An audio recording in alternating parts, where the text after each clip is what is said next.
24 अप्रैल 2025 Bengaluru east का मराठा हल्ली इलाका। वहां एक घर और सुबह के वक्त उस घर में एक महिला अपने बेड पर बेहोश पड़ी है।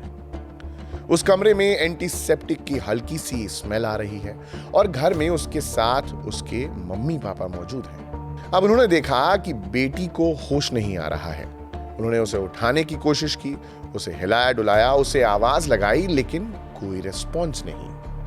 वो घबरा गए कि अचानक उनकी बेटी को क्या हुआ। उन्होंने एम्बुलेंस को पहले ही कॉल कर दिया था। अब थोड़ी देर बाद एम्बुलेंस आई और बेटी को कावेरी हॉस्पिटल ले जाया गया। डॉक्टर्स ने महिला की जांच की, उसकी पल्स चेक की और माता पिता को बोल दिया शी वॉज ब्रॉड डेड। वो 28 साल की लड़की डॉक्टर कृतिका रेड्डी थी, प्रोफेशन से एक डर्मेटोलॉजिस्ट। बैंगलोर में एक हॉस्पिटल है, विक्टोरिया हॉस्पिटल, जहां वो काम करती थी, और Vaidehi institute, Navodaya medical college और NBEMS से उन्होंने पढ़ाई की थी। एक ऐसी डॉक्टर जो विमेन को स्किन केयर के जरिए एम्पावर करना चाहती थी, जिसने अपना खुद का क्लिनिक खोलने का सपना देखा था और उस सपने को पूरा किया था। क्लिनिक का नाम स्किन एंड स्कैल्पल। लेकिन ये क्लिनिक अब तक खुला नहीं था। खुलने की तैयारियां चल रही थीं। ओपनिंग की डेट भी तय कर दी गई थी 4 मई 2025, लेकिन 24 अप्रैल को वो नहीं रही। और अब जिस इंसान ने एम्बुलेंस बुलाई वो खुद उसके पास खड़ा था, जो खुद एक ट्रेन्ड जर्नल सर्जन था, लेकिन इसके बावजूद उसने CPR तक नहीं दिया और ना ही बचाने की कोई पुख्ता कोशिश की। वो आदमी उसका पति था। नमस्कार, मेरा नाम है अंकित और आप देख रहे हैं जस्ट का शो क्राइम सीन।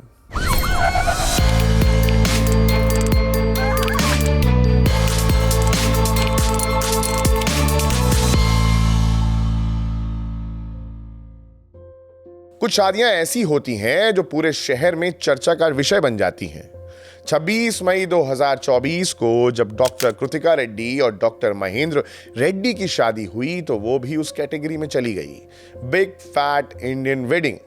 अब बॉलीवुड की किसी बिग बजट फिल्म की तरह प्री वेडिंग शूट के लिए 6 लोकेशंस चुने गए। कश्मीर की बर्फीली वादियां, हरे भरे पहाड़, खूबसूरत बैकग्राउंड्स और तो और ड्रोन शॉट्स, प्रोफेशनल फोटोग्राफर्स, और वो तस्वीरें सोशल मीडिया पर पोस्ट की गई। दोनों की फीड पर वो इमेजेस थीं जिन्हें देखकर लोग कमेंट करते थे कि वाह, ये तो काफी फिल्मी कपल लग रहा है यार। और ये पूरी प्री वेडिंग जो है किसी फिल्म से कम नहीं लगती। इसके अलावा दूसरी तरफ वेडिंग फंक्शंस काफी ग्रैंड, करीब 2 करोड़ रुपए खर्च हो गए। मुन्नी रेड्डी ने अपनी बेटी की शादी में कोई कमी नहीं रखी। सारे फंक्शंस ऑर्गेनाइज किए गए, वो भी अलग अलग आउटफिट और अलग अलग डेकोर के साथ। रिलेटिव्स, फ्रेंड्स, कलीग्स, हॉस्पिटल के लोग, सभी लोग आए और सबने यही सोचा होगा कि ये कितना परफेक्ट मैच है। दोनों डॉक्टर हैं और दोनों एक ही हॉस्पिटल में प्रैक्टिस करते हैं, और तो और दोनों का करियर ब्राइट है, और ऐसी शुरुआत हर किसी को नहीं मिलती। मुन्नी रेड्डी ने शादी में सिर्फ पैसे नहीं लगाए, उन्होंने अपनी बेटी के लिए घर बनवाया जिसकी कीमत 4 करोड़ रुपए, ताकि नई जिंदगी में बेटी को किसी चीज की कोई कमी ना हो। अब उसके पास घर था, करियर था, पति था, यानी पूरी एक अच्छी लाइफ। लेकिन शादी के बाद जो हुआ वो किसी ने नहीं सोचा था। कृतिका के ससुराल का माहौल वो नहीं था जो किसी इंडिपेंडेंट एजुकेटेड डॉक्टर के लिए होना चाहिए। अब घर से बाहर जाना हो तो परमिशन लो, कहीं जा रहे हो तो बताओ, और अपनी कमाई कैसे खर्च करनी है उसमें भी इन लॉज की राय लेना जरूरी। कृतिका को यह घुटन असहनीय लगने लगी। उन्होंने अपने परिवार को बताया और मां को बताया, पिता को बताया, और ये बातें धीरे धीरे सामने आ रही थीं। और महेंद्र को शादी के बाद एक और बात पता चली जो उसके मन में अटक गई। कृतिका को पहले से कुछ हेल्थ इश्यूज थे, जैसे low blood pressure, gastric problems और बार बार वॉमिटिंग। ये बातें महेंद्र के परिवार को शादी से पहले नहीं बताई गई थीं और महेंद्र को लगा कि उसके साथ धोखा हुआ है, और उसने इसे ग्रीवांस की तरह अपने मन में रखा। और जैसे जैसे महीने गुजरे वो ग्रीवांस बड़ी होती चली गई। और यहां पैसे का तो अलग मुद्दा था। महेंद्र का एक बड़ा सपना था कि अपना हॉस्पिटल खोले वो, लेकिन इसके लिए उसे बड़ी फंडिंग चाहिए थी, जिसके लिए उसने कृतिका के परिवार से मदद मांगी। मुन्नी रेड्डी ने क्लिनिक सेटअप करने में मदद की जहां दोनों काम कर सके, लेकिन महेंद्र को सिर्फ वो नहीं चाहिए था, उसे पूरा हॉस्पिटल चाहिए था। वो उसे नहीं मिला और इस बात की नाराजगी उसके मन में बैठ गई। और जो तीसरी बात थी वो शायद सबसे ज्यादा डेंजरस। महेंद्र के कॉलेज के दिनों की एक पुरानी दोस्त थी, एक लड़की, एक रिलेशन जो शादी से पहले था लेकिन शादी के बाद भी खत्म नहीं हुआ था, बल्कि ये सिर्फ एक रिश्ता नहीं था। इस बीच मार्च 2025 में कृतिका की तबीयत बिगड़ने लगी। रेगुलर वॉमिटिंग, गैस्ट्रिक इश्यूज और बढ़ गए।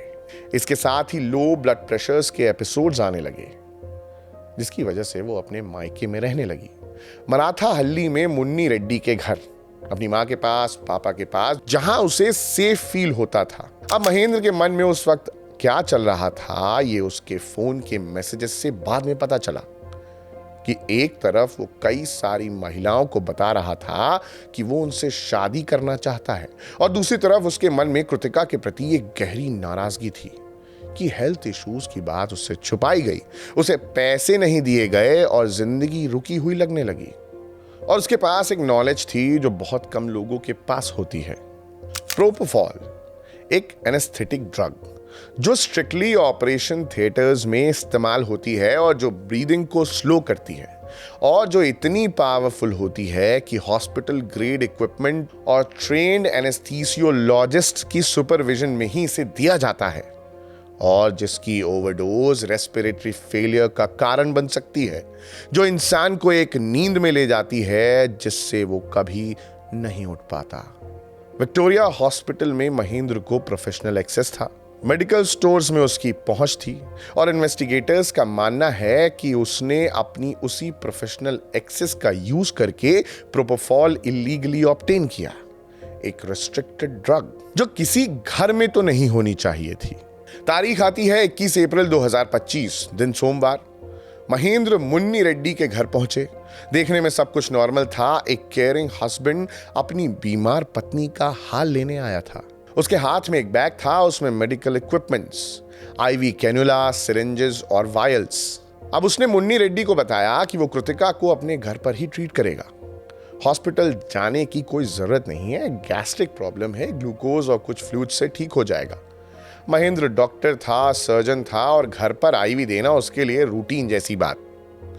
मुन्नी रेड्डी को भी क्यों ही शक होगा, आखिर उसकी बेटी का पति है और डॉक्टर तो वो है ही। महेंद्र कृतिका के कमरे में गए। उन्होंने बाह में वेन ढूंढी, कैन्यूला इंसर्ट किया और आईवी लाइन सेट कर दी।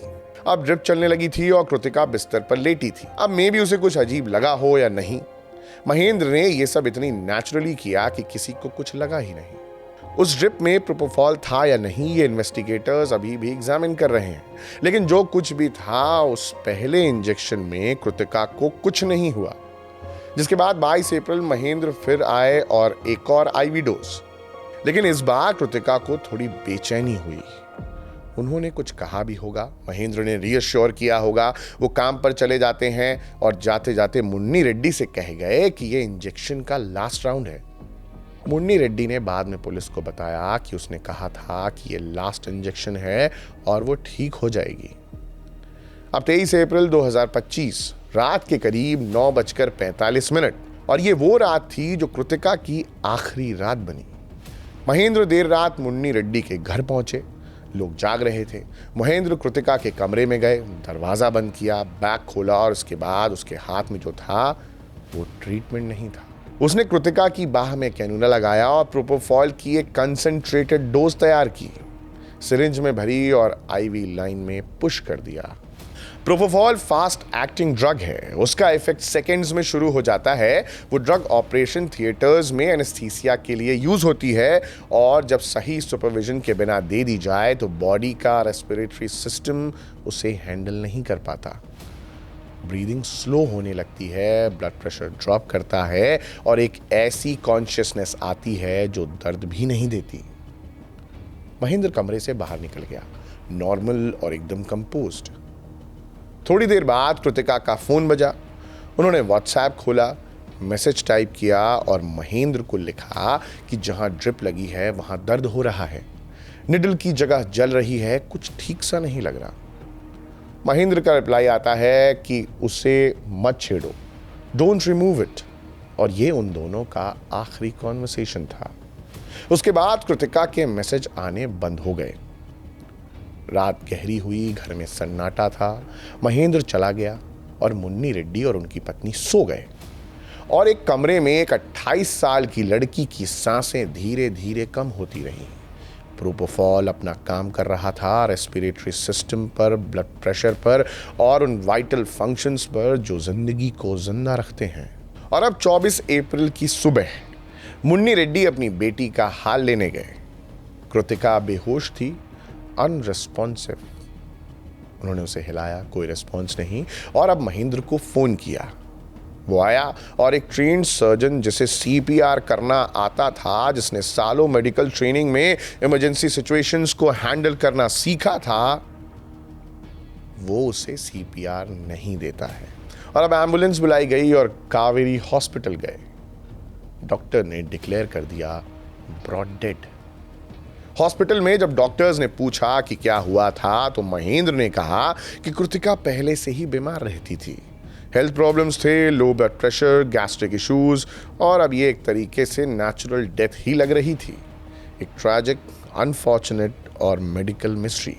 मराठा हल्ली स्टेशन में यूडीआर फाइल हुई, अननेचुरल डेथ रिपोर्ट। केस शुरू होते ही बंद। मुन्नी रेड्डी उस सुबह एक टूटे हुए बाप थे। एक ऐसा बाप जिसने अपनी बेटी के लिए 4 करोड़ रुपए का घर बनाया था, जिसने शादी में 2 करोड़ रुपए लगाए थे, जिसने कश्मीर से प्री वेडिंग शूट करवाया, और वो बाप जो अपनी बेटी की लाश के पास खड़ा था। और उसी वक्त महेंद्र उनसे एक काम करवाता है। उसने मुन्नी रेड्डी को समझाया कि पोस्टमार्टम मत करवाओ, कृतिका की बॉडी को और तकलीफ मत दो, वो अब जा चुकी है। पोस्टमार्टम में क्या होगा उसे पता था, एक डॉक्टर था, और उस डॉक्टर को पता था कि पोस्टमार्टम होगा तो प्रोपोफॉल मिल जाएगा। मुन्नी रेड्डी ने पुलिस के पास जाकर रिक्वेस्ट की कि पोस्टमार्टम ना हो। उन्होंने ये कहा कि मैं ये सोचना भी नहीं चाहता कि डॉक्टर्स मेरी बॉडी को काट कर उसे एग्जामिन करेंगे। एक पिता का दर्द था और साथ में एक कातिल की चालाकी। लेकिन कृतिका की बड़ी बहन भी थी, डॉक्टर निकिता रेड्डी, रेडियोलॉजिस्ट, जिसका काम था इमेजेस में वो देखना जो बाकी लोग नहीं देख सकते, जो अंदर छुपा हो उसे सामने लाना। निकिता ने मना कर दिया। उन्होंने बाद में कहा कि हमें शक उसी दिन से था जिस दिन हमारी बहन मरी। निकिता ने फैमिली पर प्रेशर डाला, पुलिस से बात की और महेंद्र ने हर तरफ कोशिश की कि वो पोस्टमार्टम ना हो। अब उसने पूरा वो इमोशनल ड्रामा किया, कहा कि बॉडी को और तकलीफ मत दो, कहा कि ये वो होते हुए देख नहीं सकता, उसकी आंखों में आंसू, आवाज भारी, पूरा फुल ड्रामा। इधर additional commissioner of police Ramesh Banoth ने साफ कर दिया था कि डेथ मेमो जारी हो चुका है, पोस्टमार्टम लीगली मैंडेटरी है और ये नहीं रुक सकता। पोस्टमार्टम हुआ, विसरा सैंपल्स लिए गए और अब एफएसएल को भेजे गए। एसओसीओ टीम उस घर में गई, मुन्ने कलोल मेन रोड पर। वहां जो मिला उसे देखकर ऑफिसर्स रुक गए। Syringes, cannula set, injection tubes और वायल्स, एक घर में ऑपरेशन थिएटर जैसे मेडिकल इक्विपमेंट्स, ये सब सील कर लिया गया और इसको एविडेंस के तौर पर रख लिया गया। और महेंद्र, वो मुन्नी रेड्डी घर आता जाता रहा, हर हफ्ते माँ बाप के पास बैठना, अपनी पत्नी को याद करना, आंसू बहाना, और हर बार एक सवाल जरूर पूछता था वो, पुलिस को कुछ पता चला क्या? इन्वेस्टिगेशन में कोई बात सामने आई? ये उसका कंसर्न नहीं था, ये उसका सर्वेलांस था। और एक दिन वो कृतिका का सारा सामान भी लेकर के चला गया, ज्वेलरी, क्लोथ्स, पर्सनल बिलोंगिंग्स, और कहा कि वो उसकी याद के तौर पर उसे रखना चाहता है। मुन्नी रेड्डी टूटे हुए थे और उन्होंने उसे मना नहीं किया। महेंद्र वो सारी ज्वेलरी ले गया जो कृतिका की थी, एक पत्नी की यादों के तौर पर। उसी के हत्यारे ने वो मेमोरी के नाम पर रख ली। इस बीच 6 महीने गुजर गए। एफएसएल रिपोर्ट आई और कृतिका के ऑर्गन्स में प्रोपोफॉल की मौजूदगी कंफर्म हुई। एक ड्रग जो घर पर होने का कारण नहीं था, एक ड्रग जो किसी ने जानबूझकर दी थी, एक ड्रग जिसकी ओवरडोज रेस्पिरेटरी फेलियर का कारण बनती है। अब मराठा हल्ली पुलिस स्टेशन ने यूडीआर को मर्डर में कन्वर्ट कर दिया। बीएनएस की धारा 103, जिसमें डेथ पेनल्टी या उम्र कैद का प्रावधान है। इस बीच तारीख आती है 13 अक्टूबर 2025 की। मुनि रेड्डी ने फॉर्मल कंप्लेंट दर्ज की। मेरी बेटी को अपने पति पर पूरा भरोसा था, उसकी मेडिकल नॉलेज से जिससे उसको जिंदगियां बचानी होती हैं, उसने उसकी जिंदगी खत्म कर दी। हम सबसे कड़ी सजा चाहते हैं। एफआईआर दर्ज होने के 3 घंटे के भीतर पुलिस ने महेंद्र को ट्रेस करना शुरू कर दिया। वो बेंगलुरु में नहीं था, कर्नाटक के कोस्टल टाउन मणिपाल चला गया था। उडुपी डिस्ट्रिक्ट एक मेडिकल कॉन्फ्रेंस में कलीग्स के बीच बैठा था और सेशंस अटेंड कर रहा था। बिल्कुल ऐसे जैसे कुछ हुआ ही नहीं है, क्योंकि अब उसे लग रहा था कि भाई अब सब सॉर्टेड है। लेकिन 14 अक्टूबर 2025 को पुलिस टीम मणिपाल पहुंच गई और कॉन्फ्रेंस वेन्यू से डॉक्टर महेंद्र रेड्डी को अरेस्ट कर लिया और अगले दिन मजिस्ट्रेट के सामने पेश कर दिया गया। Judicial custody, Bengaluru central prison. और फिर इन्वेस्टिगेटर्स ने वो काम किया जिसने पूरी कहानी को एक और डायमेंशन दे दी। एफएसएल को महेंद्र का फोन दिया गया, लाखों डिजिटल फाइल्स रिकवर हुई, फोन पे chats, deleted messages, intimate photographs, वो सब कुछ जो आप डिलीट कर देते हैं पर फॉरेंसिक टूल्स उसे रिकवर कर लेते हैं। एक मैसेज मिला जो महेंद्र ने खुद लिखा था, शायद किसी को भेजा था या फिर शायद ड्राफ्ट्स में था। I don't have proof, but I have killed Kritika. I will go behind bars. ये कन्फेशन था जो महेंद्र के अपने फोन में मिल गया। उसमें एक और मैसेज था जो एक महिला को किया गया था जो उसके प्रोफेशनल फील्ड से जुड़ी थी। इसमें लिखा था, Do not text or call me anywhere after you see this message. I will call you once everything is settled. Most likely, police will contact you to ask about our relationship. Tell them we are friends. Police contact करे तो कह देना कि हम दोस्त हैं। महेंद्र ने पहले से सोच लिया था कि जब वो अरेस्ट होगा तो अपने कॉन्टैक्ट्स को कैसे प्रोटेक्ट करना है। और तो और 5 महिलाओं को एक और मैसेज गया था, सबको अलग अलग लेकिन कंटेंट एक ही। I killed my wife for you. 5 महिलाएं, 5 मैसेजेस। पांचों को अलग से यह बताया गया कि मैंने तुम्हारे लिए अपनी पत्नी को मार दिया है।